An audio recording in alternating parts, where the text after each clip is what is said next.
All right. Hello and welcome to Rebooking the Territory. I'm your host, Luke Thayer.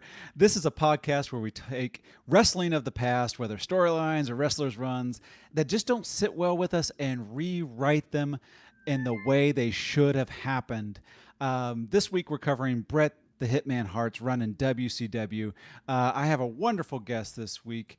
Today's guest is a stand-up improviser and sketch comedian, as well as an actor and writer. As the heel Wall Street, he has been a vital member of UCBW, the greatest comedy wrestling federation in the world of sports entertainment at Upright Citizens Brigade Theater.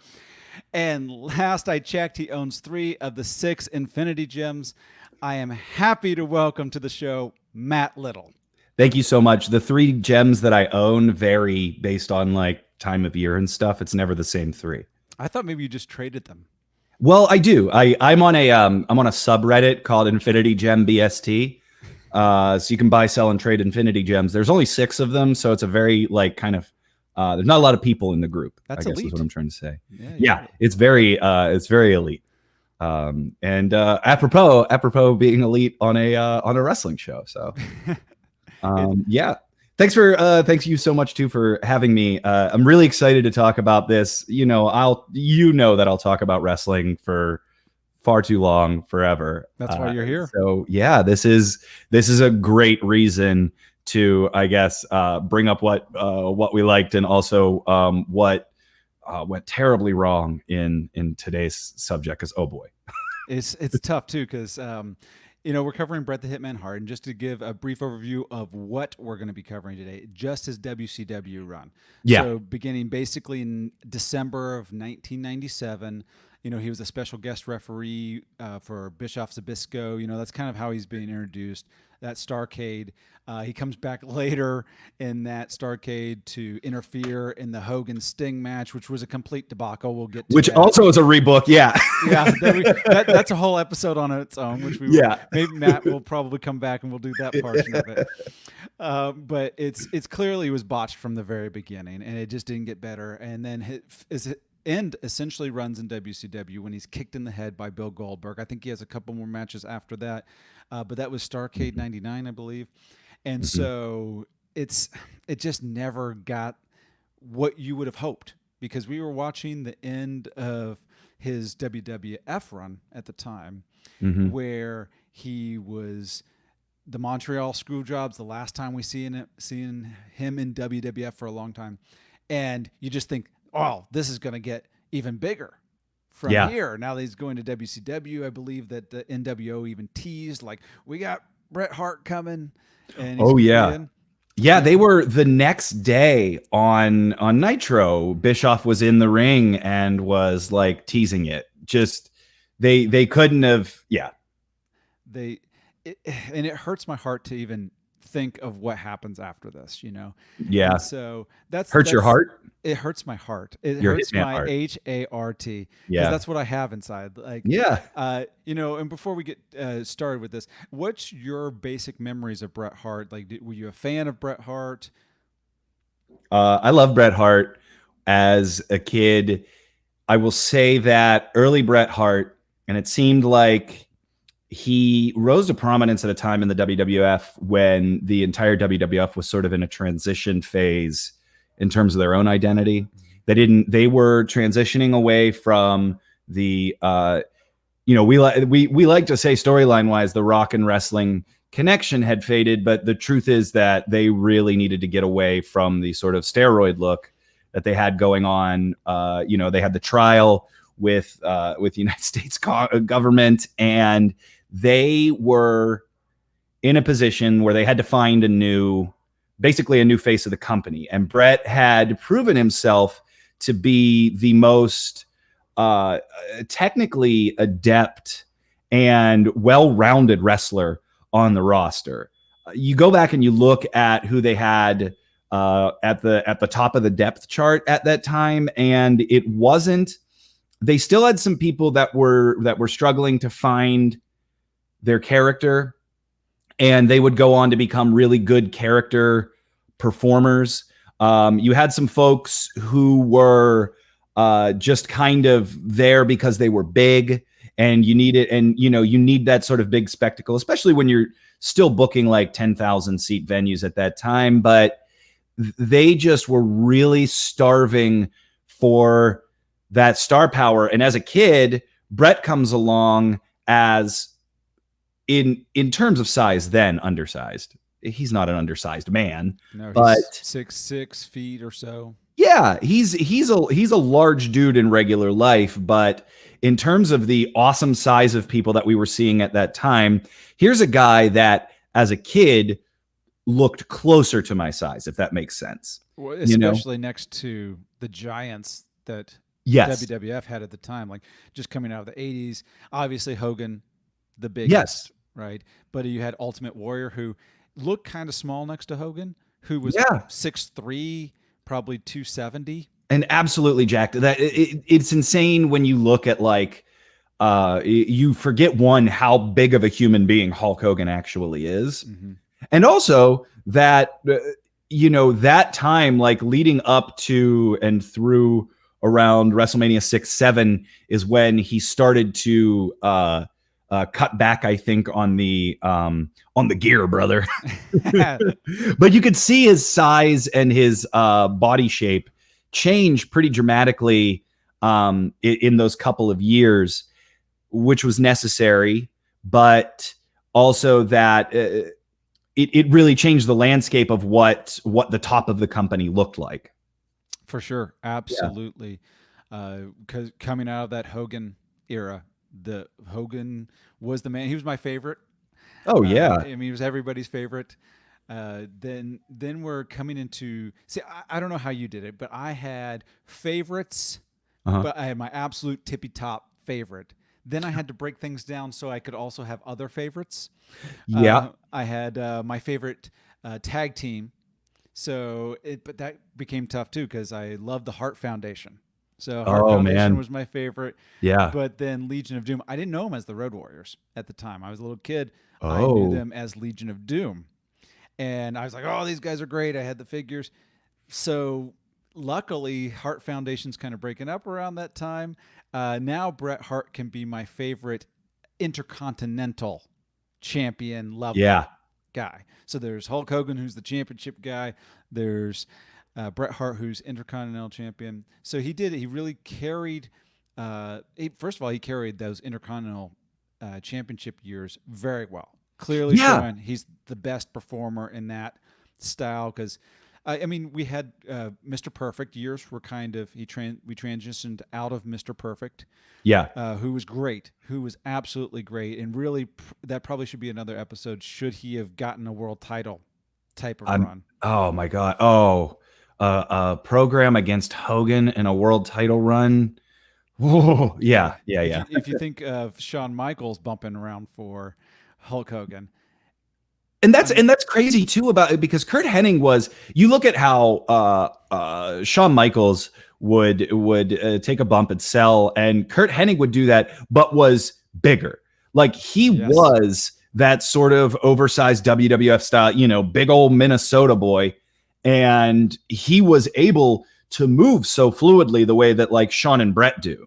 Yeah. You know where Bret seems to wrestle bigger than he is? Mm-hmm. I feel like Mr. Perfect, we'll just call him Perfect as he's in WWF, was almost wrestled smaller than he was. Yes.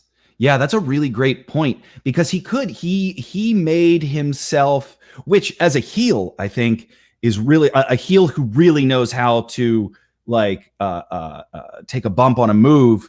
That's what you want. You want the bad guy to look big when the match starts, and then make him look like he's shrinking as his confidence breaks down, or as his ability to overcome the hero looks like that window's closing. So he starts looking smaller and smaller. And Hennig was a master at that. Just absolutely amazing. So yeah. Now, for various reasons, he wasn't able to continue on, to including injury. Yeah. So we got Bret Hart, who it kind of just moves his way up the card. He moves his way up the ladder. So he's champion. So now we're getting into the Monday Night Wars. He's turned heel. He's the Canadian hero. He's kind of a heel in the U.S. but a babyface everywhere else in the An world. unprecedented time, right? Can you imagine? Can you remember a time in recent memory when a wrestler had that different a reaction within one country versus others in that was as sustained as it was for Bret? Absolutely. I can't think of another example. Yeah. And I'm sure maybe a listener can be like, well, actually there was. Yeah, Or yeah. something. Yeah, that's what the comment section can be called, is the actuallys. Actually, that's Yeah, it. yeah. These are We now retractions and amendments. we have now named it this first episode. Matt Little has named the comment section. There you go. Actually. There you go. So It's like Love Actually, but actually. actually. Yeah. So yeah, it's amazing. Really, what he was doing in WWF was amazing. And so you have the Montreal Screwjob. This happens. He's doesn't want to give up the title in Canada, in Montreal. It's where the name comes from for Right. anybody that's younger than like 25 that doesn't know what this is. And you just think just the amount of attention that got. So he's going to WCW. There's no way that WCW and Eric Bischoff and the crew can screw this up. Right. It was, and the fact that the screw job happened, and I won't debate who was right in that scenario. I think everybody was wrong, to be honest, and they had to move away from it as quickly as they could. But that couldn't have been hotter. Like, it couldn't have been hotter. His arrival couldn't have been hotter. He trashed all the he trashed all the monitors after the match, after the Survivor Series match, and actually spelled out WCW with his hand as the show was going off the air. And I remember as a kid, now I didn't see Survivor Series live. I didn't grow up in a house with pay-per-view money. Me neither. I didn't. I saw my very first pay-per-view I ever saw, which was I did not pay for it. Yeah. Was a little tape trading WrestleMania 6. Incredible. That I had, that someone else in my neighborhood had taped the actual broadcast of. So I had just the basic VHS tape. And just a quick aside with this, my dad taped over Hogan Ultimate Warrior with an Ohio State football game. Do you still talk to your dad after that? It's been very rough since then. Okay, yeah, that's fair. But since the network came out and I can watch it anytime, it's not quite as bad. But back then, you only had that tape, and there was no other way to see these things. Yeah, you had to. The only other thing that you could hope for is like 6 months later, your local video rental store would get one of the big clamshell Coliseum home cassettes. Yes, and ours very often would only get random like best of compilations, and it would be like a full year before they would get a WrestleMania. Like, it would be WrestleMania 6 and the WrestleMania 5 tape showed up at the rental store, and I was like, even as a kid, I was like, I did want to see this for the longest time, but now the other one's about to happen. Anyway. Yeah. Some of those guys aren't even alive anymore. Yeah, it's some of them. Oh boy, too many some of them. Yeah.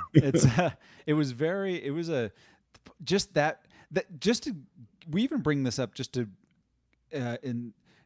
share how instilled in us that excitement was, and how you just couldn't get whatever you wanted all of the time. They didn't have 6 hours or 7 hours of WWE entertainment going on per week. You didn't even get to see the matches that much. Even when we're talking about Monday Night Raw, you saw a couple hours of that, but then things like Superstars and Sunday Night Heat, those things were pre-recorded. Even Raw was pre-recorded a lot back then. Yes. So you were not seeing the best of the best all the time. You're seeing job guys, or you're seeing maybe just promos. Yeah. And that was it. Yeah, it was a lot of the sort of marquee matchup era really was the Monday Night Wars, where they felt that they had to program quality matches between wrestlers, which I think really changed as well the landscape of how, which is a completely different conversation, but like it really changed how people ingested wrestling through the television. Absolutely. And I think it's important in this discussion to say those things, because it tells you exactly what's happening at this time. The landscape has changed from barely being able to see wrestling to now you're seeing marquee matchups happen every week. The storylines are, they're in competition, so they're trying to get eyeballs. You're getting 5-6 million people watching wrestling every Monday night, and so Bret's on his way out now. Now he's going to WCW. Yeah. And in my thought process, and I don't know about you, I'm thinking Sunday night was Survivor Series. Monday night, he's going to be on Nitro, like they had done with some other people, like Ravishing Rick Rude. With even the first Nitro, when you had Lex Luger just popping up. I thought this is what's going to be happening with Bret Hart. And instead, it's a month later or so, I think, before he even shows up to announce that he's going to be a referee. Yeah. And that I'm not 100% sure. It sucks. It sucked at the time too, because it did take a bit of the wind out of the sails. I think that because of the time frame, right? There were weeks that went by legally. I don't think he could appear on a competitor's network. But that being said, this is where we talk about it. Like they could have done a better job of keeping that intrigue level up week to week. What's wrong? Even though we know he's coming in, what's wrong with a couple mystery vignettes that are, and you know what? Get a stunt double to shoot him from behind, pulling on Hitman tights, like pulling on the colors. All you got to see is the colors. All we would have had to see was the colors, and we could have had 2 to 3 weeks of those, and like a change of heart is coming. Ooh, that's a good tag. Yeah, but for like 3-4 weeks, and then we launch into our Starrcade program. But yeah, I remember at the time being so jazzed for it, and they would just tease it, but they would do that thing. And this was right around the time that WCW started to do this in general, where the mentality of the NWO mentality started to overtake the WCW mentality at large, where everyone was starting to try to be too cool for school. Everyone was trying to be Kevin Nash. So you want, and I think in general, the late 90s, that was also just sort of the pop culture voice, was that sarcasm, that sort of like Bart Simpson know-it-all kind of thing, where we were too cool. We as WCW were too cool to do the teaser vignettes. That's your grandpa's kind of wrestling. It's not. I think that I would have loved that. It was 18 months earlier. Yeah. Yeah, exactly. Yeah. Grandpa's wrestling was literally 18 months ago. It was a year and a half ago. But yeah. So we were hyped. We were hyped going into Starrcade 97, because also going back to Hogan, here is the most anticipated match at that time in the history of WCW. Yes. Sting versus Hogan, year-long build. I think the best build they had created. Every week, Sting would show up, and J.J. Dillon would have a contract for Sting to fight a different wrestler, and Sting would tear it up and walk away, and we would scream. We would be like, "Yeah, Sting, he wants Hogan. Come on, JJ." I mean, that's what my brother and I were doing. Yeah, but everywhere across the country, because I'm from Indiana, you're from Pennsylvania. Yeah. But it was going on all the way across the country.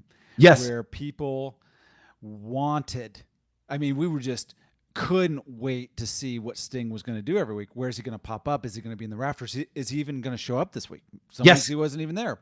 Yes. And there's nothing in my childhood wrestling that I can think of that was so much anticipation of somebody doing so little. It was all about him not being there. It was about him not talking, and about him not wrestling. Yes. It's the opposite of hourly wage work. Yes. It's what it is. It's like, oh, I'm getting paid to not do stuff. I know. I guess I'm a wrestling consultant now. Everyone talks about wanting the contracts like what favored nations contract. Yeah. Like Scott Hall. You want the Sting contract. Yes. Where you literally do nothing and you get hotter and hotter and hotter.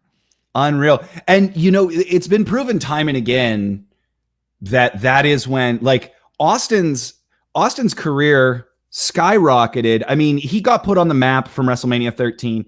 He was getting hotter and hotter, but he exploded as like a true transcended the business in the 3 months that he was out from the neck injury.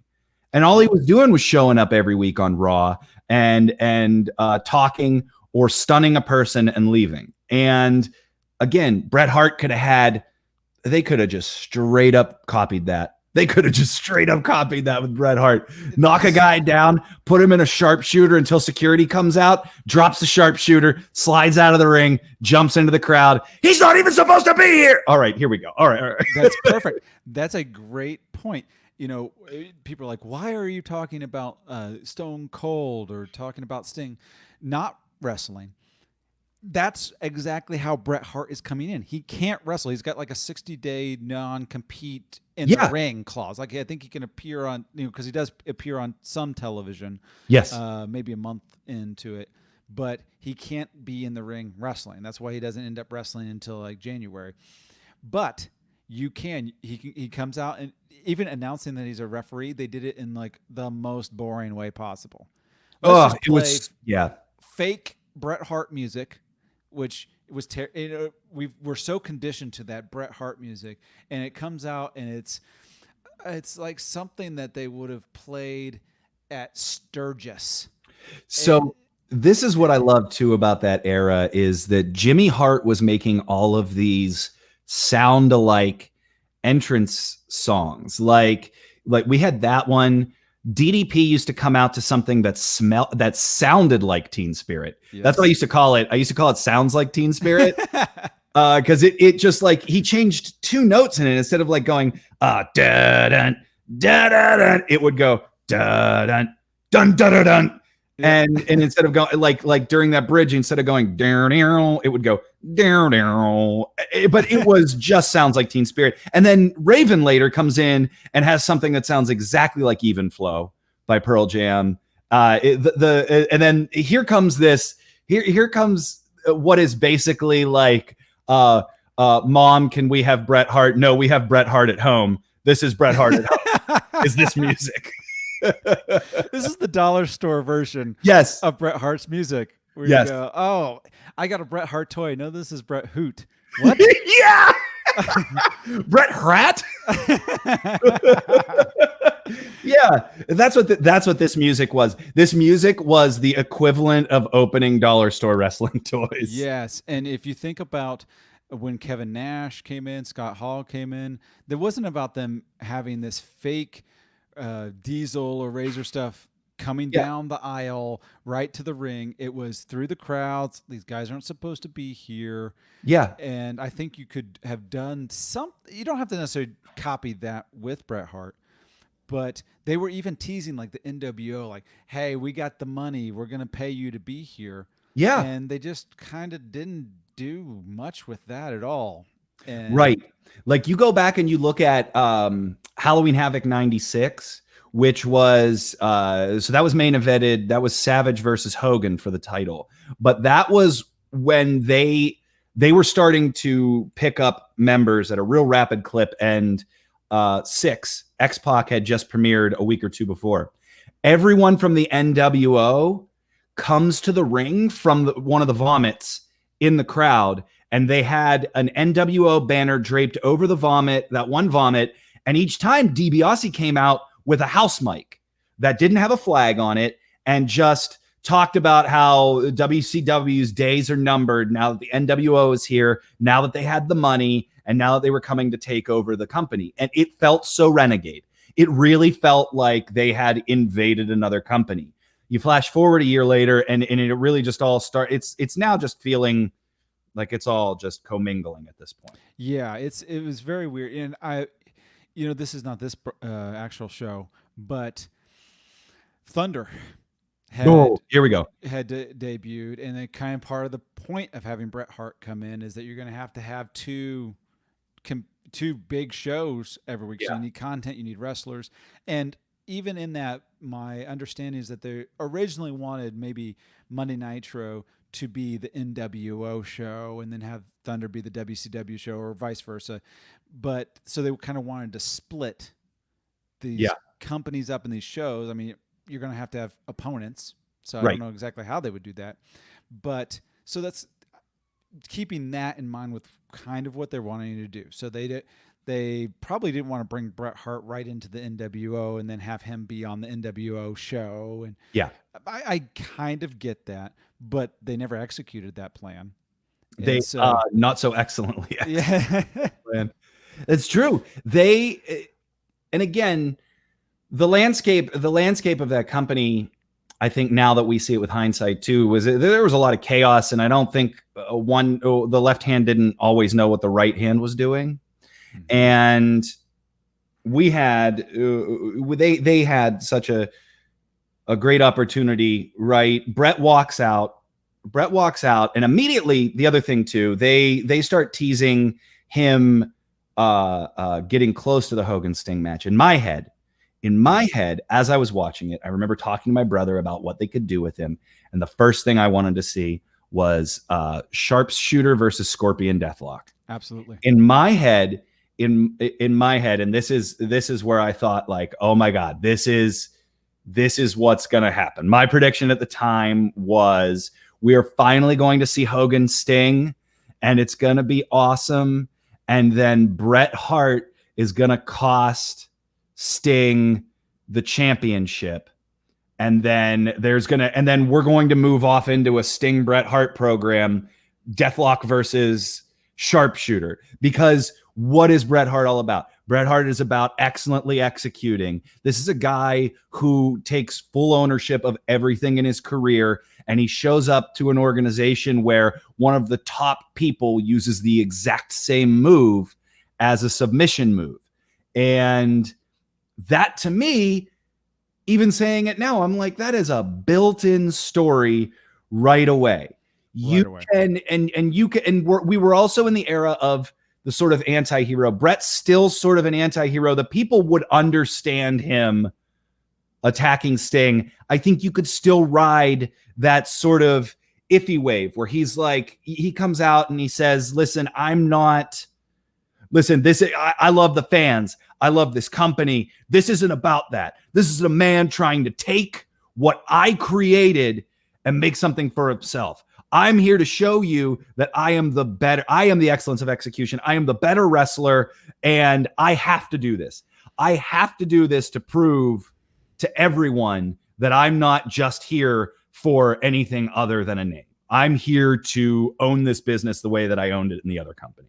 Yeah, that's really good. That's a good, because you could almost transfer all that heat you had going on with Hogan Sting and kind of transfer that over to Sting Bret Hart, especially if it's because the way they botched all that, the ending of that Hogan Sting match. Oh God, with Nick Patrick, and just absolutely terrible.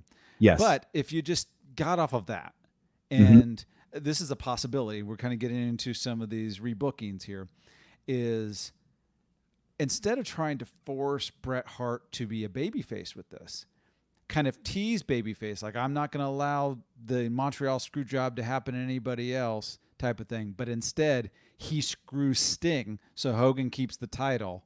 Yes. And now they've got the Sting Hart thing going on. And not only that, you get to reintroduce this idea that, because one of the first things that the NWO was all about is, wait, are they still being employed by the WWF?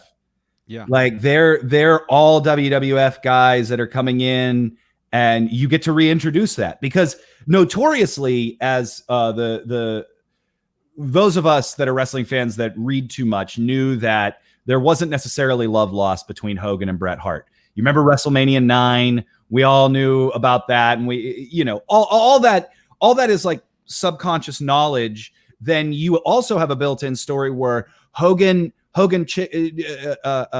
skedaddles his way out with the title once again under really frustrating circumstances, and everyone's left wondering, wait, did Bret Hart help Hogan on purpose? And they wind up visiting this sort of concept towards the end of Bret's career in WCW, but you could have done it right away.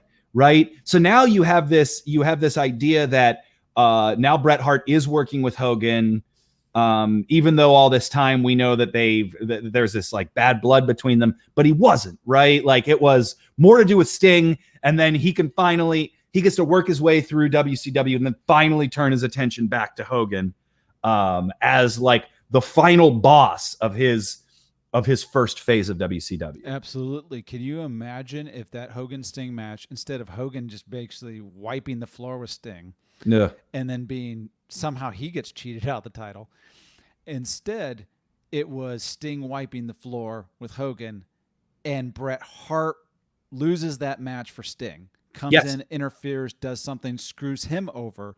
Yes. Just that white hot heat that he could have, like, just transferred, because just going back to how we were talking about the anticipation for that Hogan Sting match, how hated Bret Hart would be in that moment. Instead of trying to make him a babyface, which maybe he just didn't have the heart for it anymore after WW, but he just could have been, we could have been so angry at him. And I noticed that because in his first real program is with Ric Flair. He's doing that in January, and I went back and watched some of those promos, and the people didn't really care about Bret Hart. They were on Ric Flair's side. Yeah. And so you could have brought him in, interfering with Sting, done all of that, and who knows, we'll figure out how we're going to end that, because that's part of our show, is to figure out what he's doing. Is he beating Sting? Is Sting going off now, upset? How are we going to do a whole nother year of Sting not wrestling to get to Bret Hart? But part of Bret Hart could have been, he was already doing the anti-US thing. How about doubling down on it, and it's now anti-Southerner? Atlanta Hicks, I thought it was bad in WWF, but you guys are even dumber than they were. Yeah, the further I get away from the Canadian border, the lower the IQ gets. Yeah. Oh, wow. That's built in. Yeah. Oh, that's so good. Because then and again, too, WCW fans and Southern wrestling fans are, I don't want to say a rare breed, but they're a very specific breed of fan that are immensely loyal to the wrestlers that they love. And I think that they have always sort of looked at WWF through a different lens, and not in that way that we have growing up, where we were like, oh, what if they did this? There was a divided line. That was a loyalty line for them. So why not own that line? You're not, and we're looking back now, you couldn't, I don't think our ideas would have even damaged Bret Hart's credibility, let alone damaged it the way that what they did actually do affected how we thought of him. Absolutely. The whole thing was just this is the word I would use for it, and I think this is one of the more condemning words, is it was boring. Yeah. Like Bret Hart in WCW was boring. It never lived up to anything. I remember by January, it's like you get really hyped to go to an event, right? And you're thinking about it for months, and you're like, oh, I'm going to do this when I get there. I'm going to do this when I get there. What's it going to be like? Do you think it's going to, we'll say it's like Lollapalooza. Like, you're excited to go to Lollapalooza. I'm very old. I can't believe that was my point of reference. But you show up and you get there, and the bands are not ready. And like the merch tables are all sold out, and water is $10 a bottle. And you're almost expending extra mental energy to force yourself to be as excited as you were in the first place. And I think that's what was starting to happen, where by the time that Bret gets through that Ric Flair feud and starts moving on to, what did he move on to? He winds up winning the TV title later that spring, or was it even that soon? No, I don't think it was that soon. Yeah, I think so. His first championship match was with Booker T for the TV title, but I don't think he wins it. I don't know if it was because they had time limits at that time, so I don't know if they went past the time limit or whatever. But his first win for a title, I think, was for the U.S. title which was in '98, October Yeah. '98, a full year later Yeah. versus DDP. He'd been in the company for a year, and even at that time, it felt like it was too late. Not too late, but it really seemed like Bret Hart should have come in and had a championship right away. He has just always been a wrestler and a performer that works well around stories that involve championships. Yes. Because it's where he's most believable.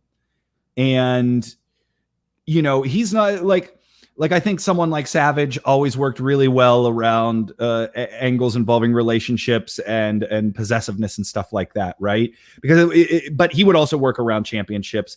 But Bret Hart was someone who definitely felt like that's his lane.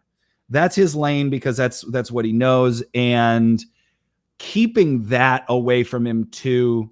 And it really felt like they were excited to bring him in because he was a shiny toy, but then they got the new toy and they didn't know how to use it. Yes, absolutely. Even thinking about titles, I think the U.S. title has a built-in story Yes. where he hates the U.S. He hates everything it stands for. So the reason he's not going after the world title right away is because he wants to get that U.S. title away from you dumb Americans, and I'm going to basically throw it in the garbage on Nitro. But I'm gonna change it like the NWO would spray paint NWO on the title. Maybe Yep. he's blacking out U.S. Yeah. Now it's the international title, or it's something else, or it's just being crapped on. So it's just another way for him to get some heat there. I'm the best. That's why I have this title, but I don't even want this label on it. Yeah. Yeah. Oh man, that's so good. You could even call it like, well, I mean, this is calling, I think, too much attention to WWF, but in a sense, it becomes the outer continental title. Yeah. This is no longer a championship for the United States. This is a championship for everywhere but the United States. Yeah. And that's what I'm taking. I'm taking that away from here. And you get to toe that line of his own sort of moral sensibility and the changing climate of wrestling fandom in general, I think in a much more intelligent way than they just sort of like, yeah, man, that's really good. And speaking of not wrestling too, earlier we were talking about Sting not wrestling. What if Bret Hart refuses to defend that title in the U.S.? That's yes. Which WCW wasn't nearly as international as WWF at that time. So maybe it's few and far between. And they're part of the push is like, you have to defend this. You have to defend this. Maybe Sting is wanting to get the title off of you to bring this back to the U.S. But Bret Hart keeps, he's a chicken heel. So he's like, I'm not gonna defend it here for whatever reason. He's getting out of it, running out. Nope, I can't do it here because this is Atlanta, or this is someplace Tallahassee. I'm not doing it here. Yep. It has to be someplace else. Oh man, he comes out every week when they're in the South and is like, "Do you want to see such and such challenge me for this title? Well, then you better come to the North because I will never defend this in Florida." Yeah. Oh. And at the time, even some of the wrestlers in the promotion, you've got Jim Neidhart and you've got Davey Boy Smith that can kind of recreate the Hart Foundation thing. Yes. Maybe just being the muscle behind him. So every time he comes out, nope, I'm not doing that. Not gonna. We're not gonna defend it here, and we're gonna make sure that Sting can't even get close to him. There's some other wrestlers even in the promotion at the time, like you had Rick Martel. You could kind of create almost like another NWO. So instead of having Monday Nitro be the NWO show, which it could be, but you could have the Hart Foundation version of NWO, the international who who they don't like America being the Thunder Show. And that's the bad guys on the Thunder Show. NWO's the heels on the Nitro Show. And then you maybe bring in some of those other international wrestlers like Conan or any of the luchas, or you have Japanese wrestlers. They're part of that. Nope, we're not going to let this title be part of the U.S. again. Right. And you look at down the line in summer of 2000, you wind up getting Lance Storm winning all 3 of the minor championships at the time, the hardcore, the US, and the cruiserweight, right? And they had a Canadian stable, and he renames them. Like the hardcore, he renamed, and of course, this is a Vince Russo idea, so it's almost good. The Saskatchewan Hardcore Invitational title, which we all know how to spell, and we know what that spells.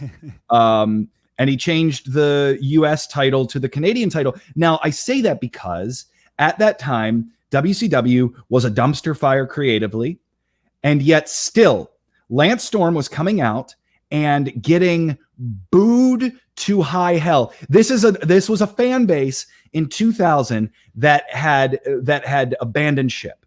They were still booking 10,000 person venues and selling 4,000 tickets. They were on their last gasp, and yet this idea was used at that time and was still getting nuclear heat. It was still, and imagine, and not to take away from Lance Storm, I think if you presented the same thing to Lance Storm, he'd say the same thing. Imagine Bret Hart doing that same thing in 1998. That would have been like I just feel like the roofs of domes would have caved in from the noise. Absolutely. Because, and I can to some degree understand some of the thought process with bringing him in, kind of like considering the Montreal Screwjob as a babyface turn type of thing. But really, in retrospect, you go, gosh, let's just double down on the heel. Let's just make him the bad guy that everybody can hate. And you can do that show split. You've got plenty of guys that can try to fight for that U.S. title. Yeah. You've got DDP, who he was hot. He was hot at the time. That Diamond Cutter was over, and he was white hot. Yeah, they wanted, in many ways, a lot of us wanted him to beat Goldberg for the world title. Oh, yeah. And so if you've got him being a babyface that much, you got Goldberg. You don't have to have those guys intersect. You can have DDP chasing. Yes. Because that move's instantaneous, right? So maybe he can try to sneak in. Maybe he sneaks through the Hart Foundation a couple times, get Bret with the move, and then rolls out of the ring and back into the stands. Right. And yeah, so I think like overall 1998 in general, and I'm just like looking across the pay-per-views in 1998, and I have to be honest, I don't recall where Bret was in the summer of 98. Like where was he in the pecking order? I know eventually, right, they moved him into NWO Black and White. This was before Silver and Black at the end of the millennium, but he was just by the summer, he was just flailing. He was creatively adrift at sea. And you look at the other people that they had in WCW, right? So let's say they did what we were talking about. You spend the early part of the year keeping him from the NWO and just focusing him at WCW wrestlers, right? You start it with Sting. You have a couple months with Sting.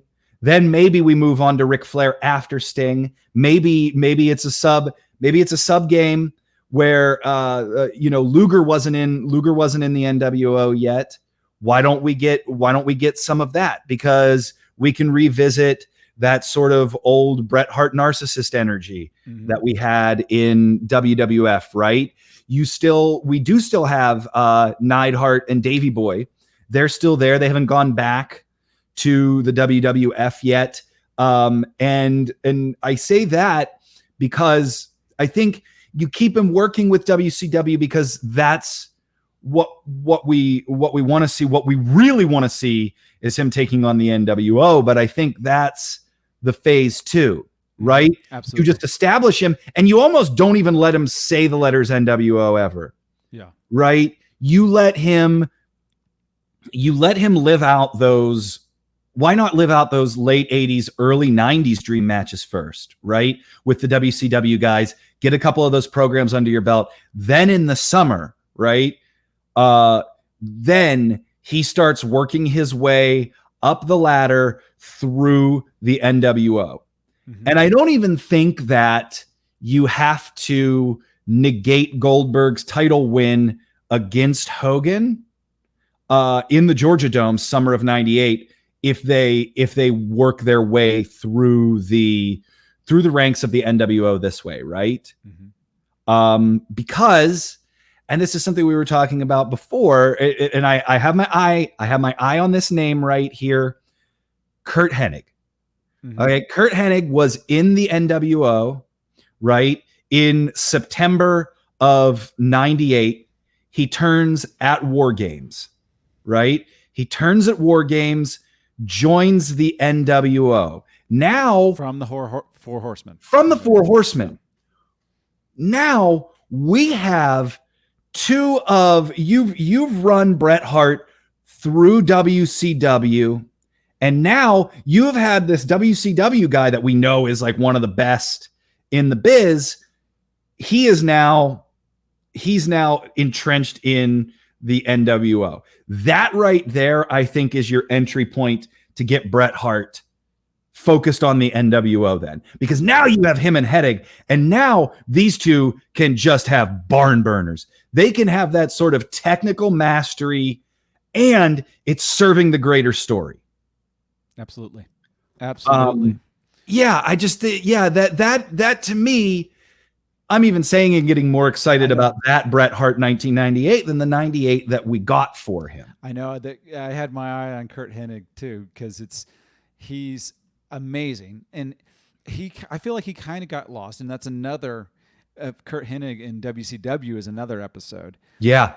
Because I think if he had just stayed in the Four Horsemen instead of that weird turn, because he didn't add enough to the NWO right to actually be used. So, but let's just say he did.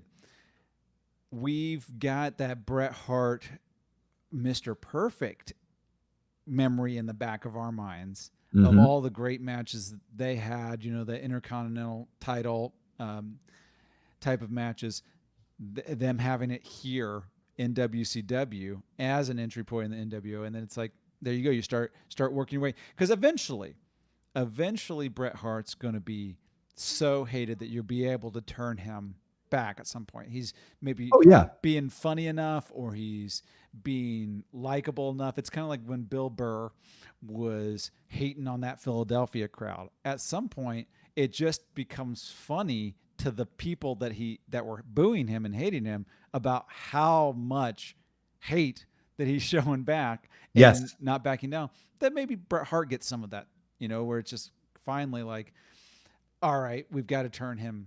And maybe it's a Hogan thing. Maybe it's, they're working the way up, or there's something where Hogan just is like dismissive, or you're too little, kind of the real behind the scenes type of thing. You're not really, you could hold a belt, but you're not really in that league type of thing. Yes. And I was even thinking, going back briefly to the idea of Bret Hart coming in and having like a heel run to start, right? Mm-hmm. What about one of the things that WCW would also do at this time was throw money at celebrities to come in and just do cameos on like nitros and stuff, right? And even Bret Hart, December of '98, is fighting Will Sasso from Mad TV in the ring. So why not when he comes out and he's holding the US title and he says he's never going to wrestle. He's never going to defend it in the US. JJ Dillon comes out and says something like, blah, blah, blah. You can't do that. The Southern crowd gets excited about that. Boom. Out comes from Boston Legal, James Spader or William Shatner, right? Like pay a celebrity a bunch of money that's shameless enough that plays a lawyer on television to come out and go, actually, this is how it's going to be. Bret Hart, he negotiated this contract, blah, blah, blah. He has this, and therefore I am here to say that this is legal. And now you have a celebrity on TV that's endorsing the guy that everyone in the building is hating. So it just, I think that energy just builds. Yeah, absolutely. You've got where he now has to defend it. It's there, and that old move where it's like, oh, I can't believe I have to do this. And now I'm stuck in the ring, and I want to get away. But you can't. You're in there, and you have to defend this. And if you don't, then all that money that we paid you to bring you here per year, that all goes out. There's a clause in this contract that you forgot about that says you forfeit all of your WCW contract money if you don't wrestle in the United States under a certain period of time. And since you have the title, you have to defend it, whatever. We can also change it only specifies dollars, not US dollars in your contract. We can change the conversion to Canadian currency, which means you will be making far less money. Yeah, maybe that's the tipping point of going, oh, wait, Canada's not better if I have Canadian dollars. and so then the other guys in the group are like, we're not going to get Canadian. We're not going to work for you for Canadian dollars. No, this sounds like a terrible deal now. Yeah, we're not doing that. Right. And so Bret Hart could have spent the first half of 98 as a heel and then use this moment with Curt Hennig. Curt Hennig, I haven't liked the people that I've run into in WCW, but you didn't just turn your back on WCW. You turned your back on tradition. You turned your back on the Four Horsemen. I may not like them, but I respect them. And if there's one thing that I respect more than anything else in this business, it is tradition. So I want you to come out here and talk to me like a man. And then instead of Curt Hennig coming out, Scott Norton comes out. Oh, right. You send out the jobbers first. Guys, yeah. You send out the jobbers first to rebuild Bret into a hero again. Right. So now he still has that US title, right? He still has that US title. And now we're acknowledging the change less and less, but we're starting to acknowledge that he's attracting the ire of the people that we're not going to cheer in the NWO. Because that was the other thing, right? Like, and as I've gotten older, listen, I have really learned to appreciate like Masahiro Chono's work. Mm-hmm. A lot more than I did in the 90s, but like the Japanese NWO guys always felt like the jobber guys to me. No one was ever like, oh, cool, Jeff Farmer's Sting just showed up. People were like, oh, cool, Scott Hall's here. Yeah. But you could throw those smaller guys out. You could throw Vincent out there to get beat up because no one was going to be like, hey, you can't do that to Vincent. He's in the NWO. It was like Horace Hogan. Yes, Horace Hogan. There you go. Yeah. Right? Oh my God. That's such a better use, I think, of Horace Hogan, even as a character, to have Bret Hart keep saying over and over again, I want Hogan. I want Hogan. I want Hogan. You're going to get Hogan. You're going to get Hogan at Halloween Havoc. And then the place goes nuts. And then Horace Hogan comes out at Halloween to kick the show off, right? So then people aren't deflated by the main event. They're like, I want this to happen now. And then Horace Hogan comes out and, oh, come on. That's such a, that's fun to me. Yeah, because then all of that, the heat that was on Bret Hart originally, we've now fully turned him because it's the other side that's disappointing, not him. Yes. He's the one that showed up for the match because you know what? Because the US title's not on him anymore. He lost it to somebody along the way. Maybe it was Kurt. Maybe that's that's the turn to the NWO is that he left the Four Horsemen and got the NWO's help to get the US title and that's so good, right? So then you slowly build, and then you could build through the fall. You only need a couple of months, build through the fall to Hogan Bret Starrcade 98. I think we could even go Starrcade 99. I feel like we almost have enough there. Oh, yeah. We've got 2 years of programming where he's a heel for 1 year, hating Canada, all the way through Starrcade 98. And then maybe that's when we're starting to have some of the rumblings of some other stuff happen. Yeah. Yeah. And that's it. That right there. You're right. Like that could extend through all of 1999 as your premier sort of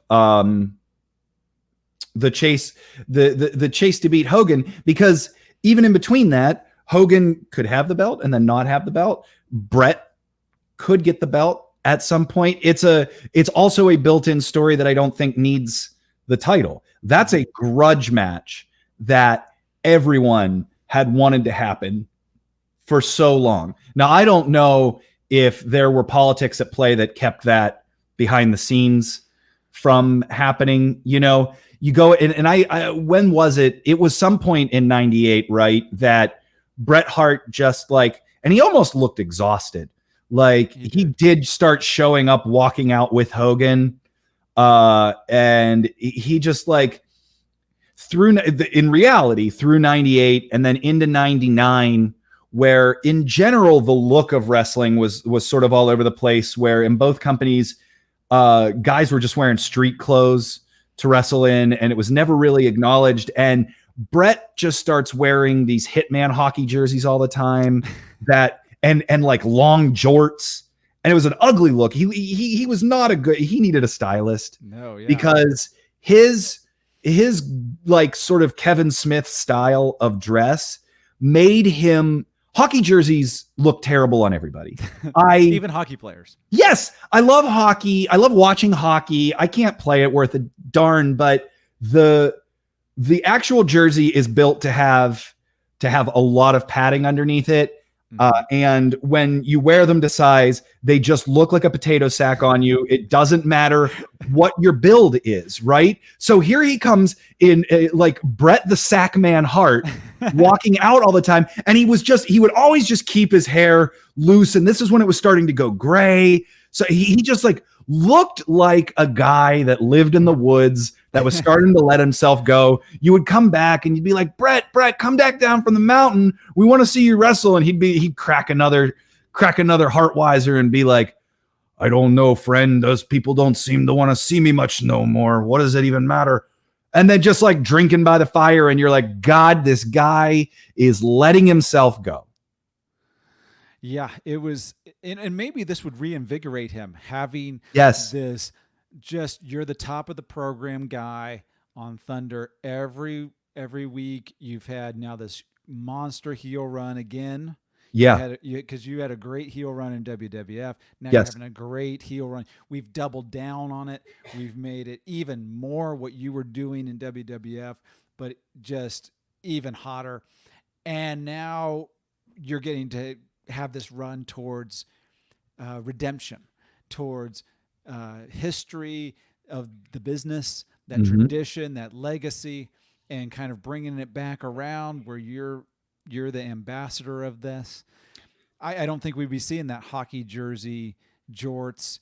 You know, it's almost like, you remember when Kidman would come out and it was just like, nothing about that screamed wrestler. No. Kidman looked like a guy that was washing a Camaro in a driveway. Yeah. That's how he dressed. We got another hour of television to fill. Yeah. Well, I don't know. I just put one coat of wax on. Like, could you wait 20? So here's another thing that oh my God, I can't believe we haven't discussed this yet, right? So the idea of Bret Hart working his way through as a face again from fall into spring of 99, a Bret Hart on the rise in May of 1999. Imagine a Bret Hart on the rise and Owen passes away. Oh, right. Because, and you know, I'm co-opting a tragedy right now. I'm fully aware that I'm saying that out loud, but people had so much sympathy for everyone involved in that situation because it was horrific. The way the WCW actually handled it was Benoit and Redacted and Bret Hart were very they were allowed to go out and have like a dedication match. Mm-hmm. And it was almost, and like you read like Bret talk about it in his biography and stuff, and it almost sounds like the people that were in charge went, you want to do what? Yeah, fine, go ahead. And now imagine then Bret being part of the focus of the company in this way, and that happening, and he happens to have the title around his waist at the time. Yeah. He literally becomes a fighting champion. He is the literal definition. I am fighting on this title is now in honor of my brother. This is, Yeah. And I'm not sure when Stu Hart passed away, but that's just another layer of legacy. Yeah. That's just another, my heart has changed. Yes. Because we're all a family, US, Canada, around the world. And I'm going to make my wrongs right with you fans. And I'm going to defend this championship every week because that's what I was taught. That's what my brothers were taught. That's who we are. We love this business. And I am not going to let those sins I had against you and you had against me come in the way of this business anymore. I'm going to make it right with you guys. Yeah. And then you can have feuds with who's anti-legacy? Scott Steiner. Yeah. Who is just, he's the sex guy. He's the pumped up guy. Yes. And Bret is I don't like the sexual nature of this business. I want to get back to old school fundamentals. Mm-hmm. And Scott's like, no, I want my freaks. It's a new day, Jack. Yeah. and Scott's he could still wrestle at this time. He could still go. The Scott Steiner that we know that literally lost a step with like his foot issue was the end of WCW, and then somewhere between the end of WCW and debuting in WWE in fall of 2002, he like really screwed that foot up, and he just never got. Oh man, that's another wasted opportunity. But yeah, this at the time, Scott Steiner pre-World Heavyweight Championship too was always an unpredictable wild card that was figuring out. He was like a bad toddler testing their boundaries with like the alcoholic dad that's like, yo, that was pretty funny, man. Yeah. And so you like watching him sort of explode out of that, and Bret Hart would have been the perfect foil for that. You're right, because that was one of the things that he hated about the end of his run in WWE or WWF anyways, was that, Vince Russo's sort of ideation, these sort of, let's say, and this is basically what politics is today, is Vince Russo booking, let's go in front of a camera and say the most shocking thing that we can, even if we can't back it up or we don't believe it. Because if it's shocking, people will pay attention. Okay, then what? I don't know. I haven't done it yet. Let's find out. And that is, we've seen with history, like how that, how that worked out with wrestling. But I think that, yeah, the idea, none of the things that Bret Hart came in with, I think, were properly utilized, or they just didn't understand who he was or what they had when they got it. And with just like a little bit of listening or like a little bit of guidance, it could have been, oh man, it could, that 98 into 99 could have been so much more. Just a few tweaks. That's the thing. You just, as we kind of wrap this up, we go to the very beginning, just tweaking the way he's presented coming in. The dominoes start to fall about what direction we go. Yeah. And so as we look back, we can see we're starting him off heel. He's coming in, he's stopping Sting from getting that championship, which, as we said before, you, me, and everybody our age wanted Sting to beat Hogan. That was the match to have. And to see Sting beating up Hogan, He's about to get it. He's got the Scorpion Deathlock on, and Bret Hart comes and interferes and screws Sting. Now I have the idea for him. Okay. Yes. So he slides into the ring, right? Referee's unconscious. He has the Scorpion Deathlock on. Bret Hart runs out and gives Sting the Scorpion Death drop. Because he says, if you want to take my move, I'll take yours. Oh, perfect. I would have lost, as a kid, I would have lost my mind. I would have absolutely lost my mind. And so the referee wakes up. 1, 2, 3. Hogan's still champion. Now we've got a little very next Nitro. We have to demand Bret Hart answer for his actions. He comes out, cuts a promo saying, you guys are stupid, Southerner, all of this. You know, the program with Sting is going to be coming up. Maybe Ric Flair tries to come out and defend. It's a great way to be like, you're the Southern guy. You're for these Southern people. They're morons. Boom. Got a little program there. Work our way back to Sting. Sting might be still in the shadows. Now maybe he's regrouping, doing the stalking of Bret Hart now. Yeah. Through some of those things, we work our way. We now have a faction. We now have the international faction that is taking over Thunder. They are working they get the U.S. title on Bret Hart. He refuses to defend it in the U.S. That's working our way through all of 98 now. He could even refuse to defend it on Nitro. Yeah. I will only defend this on this television title, even if it was just a TV title. This television title will only be defended on the television program of my choice, and that is not Nitro. Yeah. So whatever title he has on him at the time, especially, if it's TV, it's that. If it's U.S., it's not defended in this country. There's always some reason why he won't do something. Yeah. We get to that point where J.J. Dillon brings out someone from Boston Legal. I lean towards Shatner, but that's my own nerd biases. Oh, yeah. But there's a lot of crossover in the wrestling world of Trekkies, wrestling fans, comic books. You have William Shatner coming out for... I can't speak for Southern wrestling fans, but just wrestling fans in general, how this will play. You're going bonkers. You're seeing Kirk. He'd already been on Nitro or WWF Raw like a few years before that because he was promoting the Techno line of comics, and he had that show Tech World on USA. Yeah. Yeah. And I think he was involved with either Lawler and maybe Bret Hart at that time. Yeah, so perfect. It's a perfect setup there. Yeah. And so he has to defend it. He's losing that one, and now Kurt Hennig has left the Four Horsemen. Maybe Kurt is part of even some of the reason why that happens, why he loses, and the tradition kicks in. We're in 99 now. Owen Hart's passing happens.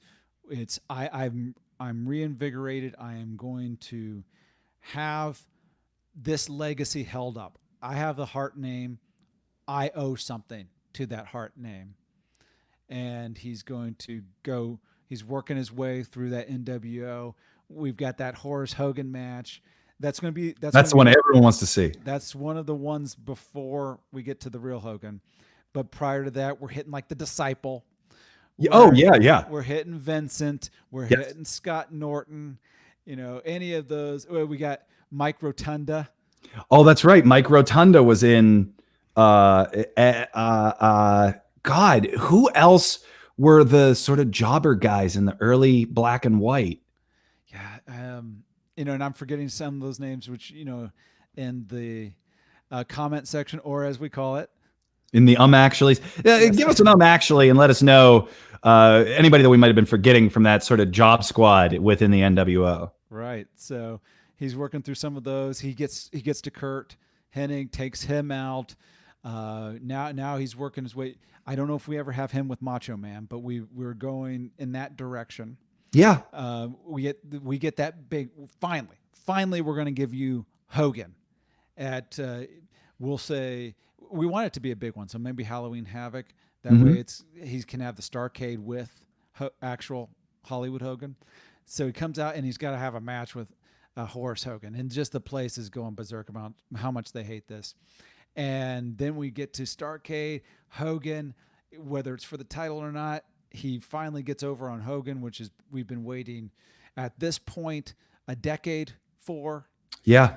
And now we're into the 2000s. He's got either a belt or he's got the pride, and here comes Scott Steiner, and he's got a Bret Hart's job is to clean up the act of WCW, and I don't know if we have to have Russo, and maybe the company's doing well enough we don't have to have Russo, but if we do, Russo is also one of those great foils for this. He's all about the shock value, and there's no way Bret Hart's going to be with the shock value. Yeah. He's cleaning up Russo's disgusting mess. Yeah. And we're going to the end. Yeah, because the by the time that we actually did have Russo in WCW, which was end of '99, he did put the title on Bret, but again, Bret, I think as a performer, and I think even as a person, was just such a shell of a man. Those 2 years were really, that's a lot of trauma, to be spectacularly let go on a level like that. He had an emotional breakdown about it, he flipped out, and then to have your brother die at that company, a year and a half later, my God. And so, yeah, I guess Man of the Woods, Bret Hart does make sense that he's just coming out in a hockey jersey and stuff, but he never gets there. He never gets there because we've reinvigorated. We made him matter. Yeah. He never mattered in WCW the way he should have. Right. And maybe he can have a healthier self-image if it wasn't WWF cast me aside, and then everything tanked away that Vince McMahon predicted it would. Yeah. They won't know how to use you. Yep. They know how to use me. We're making some great television here, some great wrestling.